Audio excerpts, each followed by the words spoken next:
ഈ കൺവെൻഷൻ്റെ അധ്യക്ഷൻ, വേദിയിലെ UDF നേതാക്കന്മാരെ, സഹോദരി സഹോദരന്മാരെ, നേരം വൈകിയിരിക്കണം. നമുക്കെല്ലാവർക്കും തിരക്കുണ്ട്. അതുപോലെ ഇഫ്തിഖാറുദ്ദീൻ സംസാരിക്കാനുണ്ട്. ഞാൻ ദീർഘമായി സംസാരിക്കുന്നില്ല. ഒന്ന് രണ്ട് കാര്യങ്ങൾ മാത്രം നിങ്ങളെ ശ്രദ്ധയിൽപ്പെടുത്താൻ ആഗ്രഹിക്കുകയാണ്. കഴിഞ്ഞ 2-3 മാസങ്ങൾക്ക് മുമ്പ് നമ്മുടെ വാർത്താ മാധ്യമങ്ങളിലൂടെ, പ്രത്യേകിച്ച് ചാനലുകളിലൂടെ ആംഗലേയ ഭാഷയിൽ നമ്മുടെ നിലവിൽ MLA പറഞ്ഞു, എനിക്കാരോടും നോ കമ്മിറ്റ്മെന്റ്, എനിക്കാരോടും ഒരു ബാധ്യതയുമില്ല. അതുകൊണ്ട് പ്രിയമുള്ളവരെ, നമുക്ക് 9-ാം തീയതി പറയണം, നിങ്ങളോട് ഞങ്ങൾക്കൊരു ബാധ്യതയുമില്ല, നിങ്ങൾക്ക് ഞങ്ങൾ ഒരു ബാധ്യതയുമില്ല, നിങ്ങൾ പോകേണ്ടിടത്തേക്ക് പോകാം.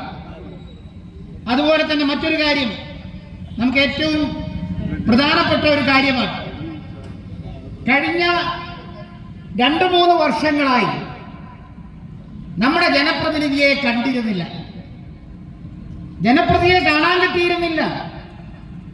നമ്മുടെ ജനങ്ങൾ ഒരുപാട് തവണ അദ്ദേഹത്തിന്റെ ഓഫീസിലടക്കം ബന്ധപ്പെട്ടു. ആ സമയത്ത് അൻവറിന്റെ കൂടെ പോണം എന്ന ചർച്ചയിലായിരുന്നു അദ്ദേഹം. അങ്ങനെ ആരുടെയെങ്കിലും കൂടെ പോകുന്ന ഒരാളെ നമുക്കിനി ആവശ്യമില്ല. നല്ലൊരു സാഹചര്യമാണ് ഈ തവനൂർ പഞ്ചായത്തിൽ, തവനൂർ മണ്ഡലത്തിൽ ഇപ്പോൾ ഉയർന്നു വന്നിട്ടുള്ളത്. നമുക്കെല്ലാം അറിയാം, മുൻ പ്രാസംഗികന്മാർ സൂചിപ്പിച്ചതുപോലെ നമ്മളെല്ലാവരും ഒത്തൊരുമിച്ച് നിന്നാൽ ഒരു ബാലി കയറാൻ മലയല്ല ഈ തവനൂർ മണ്ഡലം. ഞാൻ ഏറ്റവും കൂടുതൽ ഇഷ്ടപ്പെടുന്ന, ഞങ്ങൾ വിരുദ്ധചേരിയിലായിരുന്നപ്പോൾ പോലും ഇഷ്ടപ്പെട്ടിരുന്ന ഞങ്ങൾ ചന്ദ്രേട്ടൻ എന്ന് പറയുന്ന ശ്രീമാൻ C. ഹരിദാസ് ഈ മണ്ഡലം പുറംനിർണയിച്ചപ്പോ ഞങ്ങളൊക്കെ ഭയപ്പെട്ടിരുന്നു, ഈ മണ്ഡലത്തിലേക്ക് അന്ന് സ്ഥാനാർത്ഥിയായി C. ഹരിദാസ് വരുമോ എന്ന്. ഒരുപാട് ഫ്ലെക്സ് ബോർഡുകൾ അന്ന് നിരന്നിരുന്നു, C. ഹരിദാസിന് തവനൂരിലേക്ക് സ്വാഗതം. അന്ന് പറ്റിയ ഒരു അബദ്ധമാണ് ഈ തവനൂരിനുണ്ടായിട്ടുള്ളത്. ആ അബദ്ധം നമുക്ക് ഇപ്പോൾ ജീവിച്ചിരിക്കുന്ന ഹരിദാസേട്ടൻ ഉള്ളപ്പോൾ തന്നെ നമുക്കതിന് മറുപടി കൊടുക്കണം.